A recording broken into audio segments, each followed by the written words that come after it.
মুরলির তারিখ 15ই আগস্ট 2024। ওম শান্তি। মধুবন থেকে বাপদাদা বলছেন, মিষ্টি বাচ্চারা, বাবা এসেছেন তোমাদের সত্যিকারের স্বাধীনতা প্রদান করতে, মৃত্যুঘাটের সাজা ভোগ থেকে মুক্ত করতে, রাবণের পরাধীনতা থেকে মুক্ত করতে। প্রশ্ন, বাবা এবং বাচ্চারা তোমাদের বোঝানোর মধ্যে কি পার্থক্য রয়েছে? উত্তর, বাবা যখন বোঝান তখন মিষ্টি বাচ্চারা বলে সম্বোধন করেন, ফলে বাবার কথাটি বুদ্ধিতে বসে।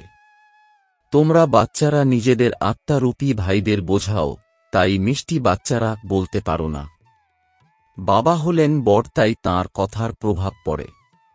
তিনি বাচ্চাদের রিয়েলাইজ করান, বাচ্চারা, তোমাদের লজ্জা বোধ হয় না যে তোমরা পতিত হয়ে গেছ? এখন পবিত্র হও। ওম শান্তি। অসীম জগতের আত্মাদের পিতা বসে আত্মারূপী বাচ্চাদের বোঝাচ্ছেন। এখন এটা অসীম জগতের বাবা এবং অসীম জগতের বাচ্চারাই জানে। অন্য কেউ অসীম জগতের বাবাকে জানে না, নিজেদেরকে অসীম জাগতিক বাবার সন্তান রূপেও স্বীকার করে না। ব্রহ্মা মুখবংশী আত্মারাই কেবল জানে ও মানে। অন্য কেউ তো এই কথা মানতেও পারবে না। ব্রহ্মাও অবশ্যই চাই, যাকে আদি দেব বলা হয়, যার মধ্যে শিব বাবার প্রবেশ ঘটে। বাবা এসে কি করেন? বলেন পবিত্র হতে হবে। বাবার শ্রীমত হল নিজেকে আত্মা নিশ্চয় করো। বাচ্চাদের আত্মার পরিচয় দিয়েছেন। আত্মা ভ্রুকুটি দ্বয়ের মাঝখানে বাস করে। বাবা বুঝিয়েছেন, আত্মা হল অবিনাশী, তার বসার আসন হল এই বিনাশী দেহ। এই কথা তোমরা জানো যে আমরা সবাই হলাম আত্মা, আমরা আত্মারা পরস্পরের ভাই ভাই, এক পিতার সন্তান। ঈশ্বর হলেন সর্বব্যাপী, এই রূপ বলাটা ভুল। তোমরা ভালোভাবে বোঝাও, প্রত্যেক আত্মার মধ্যে 5টি বিকারের প্রবেশ রয়েছে, অতএব অনেকে বোঝে এরা সঠিক বলছে। আমরা হলাম ভাই ভাই, তো বাবার কাছে অবশ্যই উত্তরাধিকার প্রাপ্ত হওয়া উচিত। কিন্তু এই খান থেকে বাইরে গেলে মায়ার ঝড়ে হারিয়ে যায়। খুব সামান্য সংখ্যক মানুষ থেকে যায়। সব জায়গায় এই হালই হয়। কেউ একটু ভালো করে বুঝলে আরও বেশি বুঝবার চেষ্টা করে। এখন তোমরা সবাইকে বোঝাতে পারো। যদি কেউ বেশি মনোযোগ না দেয় তাহলে বলা হবে তারা পুরানো ভক্ত নয়। এইসব কথা যার বুঝবার বোধ শক্তি থাকবে সেই বুঝবে। কেউ যদি না বোঝে তাহলে বোঝাতেও পারবে না। তোমাদের কাছেও নম্বর অনুযায়ী আছে, কোনো বিশিষ্ট ব্যক্তিকে বোঝাতে এমন শ্রেষ্ঠ বাচ্চাদের পাঠানো হয়, যদি কিছু বুঝতে পারে। এই কথা তো জানো যে বড় বড় মানুষরা সহজে বুঝবে না। হ্যাঁ, যদিও অপিনিয়ন দেয়, এনার বোঝানোর পদ্ধতি খুব ভালো। বাবার পরিচয় পুরো দেওয়া হয়, কিন্তু তাদের নিজের কাছে সময় কোথায়? তোমরা বলো অসীম জগতের বাবাকে স্মরণ করো, তাহলে বিকর্ম বিনাশ হবে। এখন তোমরা বুঝেছ বাবা ডাইরেক্ট আত্মাদের অর্থাৎ আমাদের সঙ্গে কথা বলেন। ডাইরেক্ট শুনলে জ্ঞানবান লক্ষ্য ভেদ করে। তারা কে দের দ্বারা জ্ঞান শোনে। এখানে পরম পিতা পরমাত্মা ব্রহ্মা দ্বারা ডাইরেক্ট বোঝাচ্ছেন, হে বাচ্চারা, তোমরা বাবার কথা অমান্য করো। তোমরা সবাই কাউকে এমন করে বলতে পারবে না, তাই না? সেখানে তো বাবা নেই। এখানে বাবা বসে আছেন, বাবা কথা বলছেন। বাচ্চারা, তোমরা বাবার কথাও মানবে না। অজ্ঞানকালেও সময়েও পিতার বোঝানো কথায় এবং ভাইয়ের বোঝানো কথায় তফাৎ থাকে। ভাইয়ের কথায় এতখানি প্রভাব পড়বে না যত বাবার কথায় প্রভাব পড়বে। বাবা যদিও বড় গুরুজন, তাই ভয় থাকবে। তোমাদেরও বাবা বোঝান, নিজের বাবাকে অর্থাৎ আমাকে স্মরণ করো। তোমাদের লজ্জা বোধ হয় না? তোমরা ক্ষণে ক্ষণে আমায় ভুলে যাও। বাবা ডাইরেক্ট বলেন, তাই সহজে প্রভাব পড়ে। আরে, বাবার কথা অমান্য করো। অসীম জগতের বাবা বলেন, এই জন্ম নির্বিকারী হও, তাহলে 21 জন্ম নির্বিকারী হয়ে পবিত্র দুনিয়ার মালিক হবে। এই কথা অমান্য করো কেন? বাবা বললে বুদ্ধিতে জ্ঞান বান সঠিকভাবে লাগে। তফাৎ তো থাকে, তাই না? এমনও নয় যে সর্বদা নতুনদের সঙ্গে বাবা দেখা করবেন। তারা উল্টো পাল্টা প্রশ্ন করে। তাদের বুদ্ধিতে বসে না, কারণ এই কথাগুলি হল একেবারে নতুন কথা। গীতায় কৃষ্ণের নাম লিখে দিয়েছে। তা তো হতে পারে না। এখন ড্রামা অনুযায়ী জ্ঞান তোমাদের বুদ্ধিতে আছে। তোমরা বাচ্চারা ছুটে ছুটে আসো বাবার কাছে ডাইরেক্ট মুরলি শুনতে। সেখানে তো ভাইদের কাছে শুনতে, এখন বাবার কাছে শুনছ। বাবার কথায় প্রভাব পড়ে। বাচ্চা সম্বোধন করে বাবা কথা বলেন। বাচ্চারা, তোমাদের লজ্জা বোধ হয় না? বাবাকে স্মরণ করো না? বাবার সঙ্গে তোমাদের ভালোবাসা নেই কি? কতটুকু স্মরণ করো? বাবা 1 ঘন্টা। আরে, নিরন্তর স্মরণ করলে তোমাদের পাপ বিনষ্ট হবে। জন্ম জন্মান্তরের পাপের বোঝা মাথায় আছে। বাবা সম্মুখে বোঝান, তোমরা বাবার কতখানি গ্লানি বা নিন্দা করেছ। তোমাদের উপরে তো কেস চলা উচিত। খবরের কাগজে কারো নামে নিন্দা লিখলে তার উপরে কেস করা হয়। এখন বাবা স্মরণ করাচ্ছেন, তোমরা কি কি করতে। বাবা বোঝান ড্রামা অনুযায়ী রাবণের সঙ্গ পেয়ে এই রূপ অবস্থা হয়েছে। এখন ভক্তি মার্গ পূর্ণ হয়েছে, অতীত হয়েছে, মাঝখানে থামাবার জন্য কেউ তো থাকে না। দিন দিন নিচে নামতে নামতে তমপ্রধান, বোধবুদ্ধিহীন হয়ে যায়। যার পূজা করে তার অবস্থান নুড়ি কাঁকর পাথরে বলে দেয়। একেই বলে অসীমের বোধ জ্ঞানহীন। অসীম জগতের বাচ্চাদের অসীমের জ্ঞান নেই। একদিকে শিব বাবার পূজা করে, অন্যদিকে সেই পিতাকেই সর্বব্যাপী বলে দেয়। এখন তোমাদের স্মরণে এসেছে, এতখানি বোধহীন অবস্থা ছিল যে বাবার গ্লানি বা নিন্দা করেছি। এখন তোমরা বাচ্চারা বুঝেছ, তাই এখন পুরুষার্থ করছ বেগার টু প্রিন্স হওয়ার।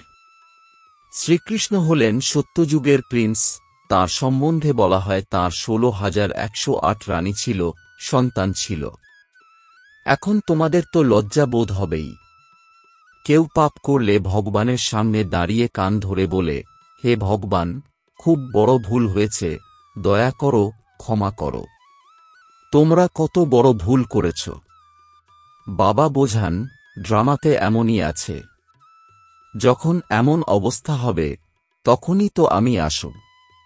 এখন বাবা বলেন, তোমাদের সব ধর্মের মানুষের কল্যাণ করতে হবে। বাবা, যিনি সকলের সদগতি করেন, তাঁর জন্যে সকল ধর্মের লোক বলে দেয় তিনি হলেন সর্বব্যাপী। এই কথাটি কোথা থেকে শিখেছে? ভগবানুবাচ, আমি সর্বব্যাপী নই। তোমাদের জন্য অন্যদেরও এমন অবস্থা হয়েছে। আহ্বান করে, হে পতিত পাবন। কিন্তু বোঝে না। আমরা যখন প্রথমে পরমধাম থেকে আসি তখন পতিত ছিলাম নাকি? দেহ অভিমানী হওয়ার দরুন পতিত হয়েছি। যে ধর্মের মানুষই আসুক, তাকে জিজ্ঞাসা করতে হবে পরম পিতা পরমাত্মার পরিচয় তোমরা জানো কি? তিনি কে? কোথায় বাস করেন? তখন বলবে উপরে বা বলবে সর্বব্যাপী। বাবা বলেন, তোমাদের জন্য সম্পূর্ণ দুনিয়াটাই নষ্টের খাতায় এসে পড়েছে। নিমিত্ত হলে তোমরা। সবাইকে বোঝাতে হয়। যদিও ড্রামা অনুযায়ী হয়, কিন্তু তোমরা পতিত হয়েছ, তাই না? সবাই হল পাপ আত্মা। এখন পুণ্য আত্মা হওয়ার জন্য আহ্বান করে। সব ধর্মের মানুষকেই মুক্তিধাম ঘরে ফিরতে হবে। সেখানে হল পবিত্র। এও ড্রামাতে নির্ধারিত রয়েছে, যা বাবা এসেই বোঝান। এই জ্ঞান হল সব ধর্মের জন্য। বাবার কাছে খবর এসেছিল, কোনো আচার্য বলেছিলেন আপনাদের সবাইকে আত্মা রূপে পরমাত্মা ভেবে প্রণাম করি। এবারে এতজন আত্মারা পরমাত্মা নাকি? কিছুই বোধ নেই। যারা বেশি ভক্তি করেনি, তারা টিকতে পারে না। সেন্টারেও বিভিন্ন আত্মারা ভিন্ন ভিন্ন সময় পর্যন্ত টিকে থাকে। এর দ্বারা বুঝতে হবে যে ভক্তি কম করেছে, তাই টিকতে পারে না। তবুও যাবে কোথায়? দ্বিতীয় কোনো হাট তো নেই। এমনকি যুক্তি রচনা করলে মানুষ তাড়াতাড়ি বুঝবে। এখন তো সবাইকে সংবাদ দিতে হবে। এই কথাটি বলতে হবে যে বাবাকে স্মরণ করো। তোমরাই পুরোপুরি স্মরণ করতে না পারলে তোমাদের জ্ঞান বান অর্থাৎ মানুষের বুদ্ধি রূপী লক্ষ্য ভেদ করবে কিভাবে? তাই বাবা বলেন, চার্ট রাখো। মুখ্য কথা হল পবিত্র হওয়ার। যত পবিত্র হবে ততই নলেজ ধারণ হবে, খুশিও থাকবে। বাচ্চাদের তো অনেক খুশি হওয়া উচিত, আমরা সবার উদ্ধার করি। বাবাই এসে সদ্গতি প্রদান করেন। বাবার তো সুখ ও দুঃখের কোনো ব্যাপার নেই। এই কথাও এখনই বোঝানো হয়, সত্যযুগে নয়। সেখানে তো জ্ঞানের কথাই নেই। এখানে তোমরা অসীমের পিতাকে পেয়েছ, তাই তোমাদের সর্বপ্রাপ্তির চেয়েও বেশি খুশি হওয়া উচিত।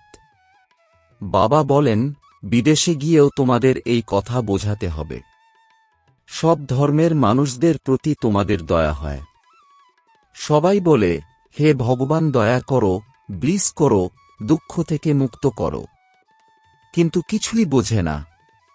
বাবা অনেক রকমের যুক্তি বলে দেন।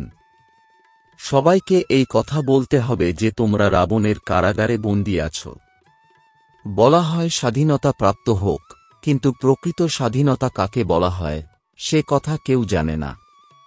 রাবণের কারাগারে তো সবাই ফেঁসে আছে। এখন প্রকৃত স্বাধীনতা প্রদান করতে বাবা এসেছেন।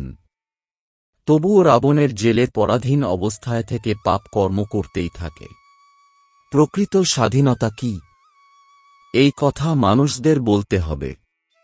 তোমরা খবরের কাগজেও লিখতে পারো, এখানে রাবণের রাজ্যে স্বাধীনতা আছে কি? খুব সংক্ষিপ্তভাবে লেখা উচিত।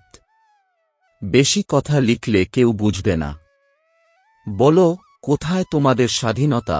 তোমরা তো রাবণের কারাগারে বন্দী আছো। বিদেশে তোমাদের নাম ডাক হলে এখানেও সবাই চট করে বুঝবে। একে অপরকে আক্রমণ করে। তাহলে এটাই কি স্বাধীনতা? স্বাধীনতা তো তোমাদের বাবা দিচ্ছেন। রাবণের জেল থেকে মুক্ত করছেন। তোমরা জানো স্বর্গে আমরা শ্রেষ্ঠভাবে স্বাধীন, শ্রেষ্ঠ বিত্তবান রূপে থাকি। কারো দৃষ্টি পড়ে না। পরের দিকে যখন দুর্বল হই তখন সবার দৃষ্টি যায় তোমাদের ধনের দিকে। মোহাম্মদ গজনী এসে মন্দির লুট করলে তোমাদের স্বাধীনতার ইতি ঘটে। রাবণের রাজ্যে পরাধীন অবস্থায় বাস কর। এখন তোমরা হলে পুরুষোত্তম সঙ্গম যুগে। এখন প্রকৃত স্বাধীনতা প্রাপ্ত করছ। তারা তো স্বাধীনতার অর্থ বোঝে না। অতএব এই কথাও যুক্তি সহকারে বোঝাতে হবে। যারা কল্পপূর্বে স্বাধীনতা প্রাপ্ত করেছিল তারাই কথাটি মানবে। তোমরা বোঝাও তবু তর্ক বিতর্ক করে, এমন যেন বুদ্ধিহীন। সময় নষ্ট করলে কথা বলার ইচ্ছে হয় না। বাবা এসে স্বাধীনতা প্রদান করেন। রাবণের পরাধীনতায় অনেক দুঃখ আছে, অপরিসীম দুঃখ আছে। বাবার রাজ্যে আমরা কতখানি স্বাধীন থাকি। স্বাধীনতা তাকে বলে যখন আমরা পবিত্র দেবতায় পরিণত হই, রাবণের রাজ্য থেকে মুক্ত হই। প্রকৃত স্বাধীনতা কেবল বাবা এসে প্রদান করেন। এখন তো পরের রাজ্যে সবাই দুঃখে আছে। স্বাধীনতা প্রাপ্তির সময় হল এই পুরুষোত্তম সঙ্গম যুগ। তারা তো বলে ইংরেজি সরকার চলে গিয়ে আমরা স্বাধীন হয়েছি। এখন তোমরা জানো যতক্ষণ পবিত্র না হয়েছি ততক্ষণ স্বাধীন বলা যাবে না। তারপরে কর্মের সাজা ভোগ করতে হবে। পদমর্যাদাও ভ্রষ্ট হয়ে যাবে। বাবা আসেন আত্মাদের ঘরে অর্থাৎ পরম ধামে ফিরিয়ে নিয়ে যেতে। সেখানে সবাই থাকে স্বাধীন। তোমরা সব ধর্মের মানুষদের বোঝাতে পারো, তোমরা হলে আত্মা, মুক্তিধাম থেকে এসেছ পার্ট প্লে করতে। সুখধাম থেকে দুঃখধামে তমপ্রধান দুনিয়ায় এসে গেছ। বাবা বলেন, তোমরা হলে আমার সন্তান, রাবণের নয়। আমি তোমাদের রাজত্ব ভাগ্য দিয়ে গেছিলাম। তোমরা নিজের রাজ্যে কতখানি স্বাধীন ছিলে। এখন আবার সেখানে যাওয়ার জন্য পবিত্র হতে হবে। তোমরা অনেক বিত্তবান হও। সেখানে তো অর্থের চিন্তা থাকে না। যতই গরিব হোক কিন্তু ধনের চিন্তা থাকে না, সুখে থাকে। চিন্তা হয় এখানে। যদিও রাজধানীতে নম্বর অনুযায়ী পদ মর্যাদা প্রাপ্ত হয়। সূর্যবংশী রাজাদের মতন সবাই কি আর হবে? যতখানি পরিশ্রম ততখানি পদ মর্যাদা। তোমরা সব ধর্মের মানুষদের সার্ভিস কর। বিদেশীদেরও বোঝাতে হবে তোমরা সবাই আত্মারূপে ভাই ভাই হলে কিনা। সবাই শান্তিধামে বাস করে। এখন আছো রাবণের রাজ্যে। এখন ঘরে অর্থাৎ পরমধাম ফিরে যাওয়ার পথ তোমাদের বলে দিচ্ছি, নিজেকে আত্মা নিশ্চয় করে আমায় স্মরণ করো। বলাও হয় ভগবান সবার উদ্ধার করেন, কিন্তু কিভাবে করেন তা জানে না। বাচ্চারা কখনো কনফিউজড হয়ে পড়লে বলবে, বাবা আমাদের লিবারেট করে ঘরে নিয়ে চলো। যেন তোমরা ঝড়ের কবলে পড়ে জঙ্গলে হারিয়ে গিয়েছিলে, পথের সন্ধান পাচ্ছিলে না। তখন লিবারেটর এসে পথ বলে দিলেন। অসীম জগতের বাবাকেও বলা হয়, বাবা আমাদের উদ্ধার করো, তুমি আগে চলো, আমরাও তোমার পিছনে চলব। বাবা ব্যতীত কেউ পথ বলে দেয় না। কত শাস্ত্র পাঠ করেছ, তীর্থে গিয়ে কত ধাক্কা খেয়েছ, কিন্তু ভগবানকে না জানার দরুন তাকে কোথায় খুঁজে পাবে? সর্বব্যাপী বলাতে আরও খুঁজে পাবে কিভাবে? কতখানি অজ্ঞানতার অন্ধকারে আচ্ছন্ন রয়েছে। সকলের সদগতি দাতা হলেন একমাত্র বাবা। তিনি এসে বাচ্চারা তোমাদের অজ্ঞানতার অন্ধকার থেকে বাইরে নিয়ে আসেন। আচ্ছা, মিষ্টি মিষ্টি প্রশিক্ষার্থী বাচ্চাদের মাতাপিতা বাপদাদার স্মরণসহ স্নেহসুমন আর সুপ্রভাত। আত্মিক পিতার আত্মিক বাচ্চাদেরকে জানাচ্ছি নমস্কার। ধারণার জন্যে মুখ্য সার। এক বাবাকে পেয়েছ, সেই জন্য কোনো বিষয়েই দুঃখ বা চিন্তা করবে না। তাঁর মতো অনুসারে চলে অসীম জাগতিক বুদ্ধিমান রূপে খুশি মনে সকলের উদ্ধার করার নিমিত্ত হতে হবে। 2. যমরাজপুরীর সাজা থেকে বাঁচতে এবং সত্যিকারের স্বাধীনতা প্রাপ্তির জন্য পবিত্র অবশ্যই হতে হবে। নলেজ হল সোর্স অফ ইনকাম, যা ধারণ করে বিত্তবান হতে হবে। বরদান, নলেজের লাইট মাইটের দ্বারা ভুলকে রাইটে পরিবর্তনকারী জ্ঞানী তু আত্মা ভব। এর বিস্তার বলা হয়ে থাকে নলেজ ইজ লাইট, মাইট অর্থাৎ শক্তি।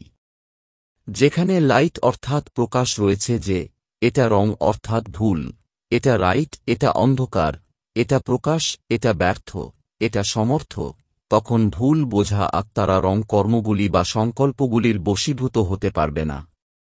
জ্ঞানী তু আত্মা অর্থাৎ সুবুদ্ধিসম্পন্ন, জ্ঞান স্বরূপ, কখনো এটা বলবে না যে এইরকম হওয়া তো উচিত। বরং তাদের কাছে রংকে রাইটে পরিবর্তন করার শক্তি থাকে। স্লোগান, যে সদা শুভচিন্তক আর শুভচিন্তনে থাকে সে ব্যর্থ চিন্তন থেকে মুক্ত হয়ে যায়। ওম শান্তি।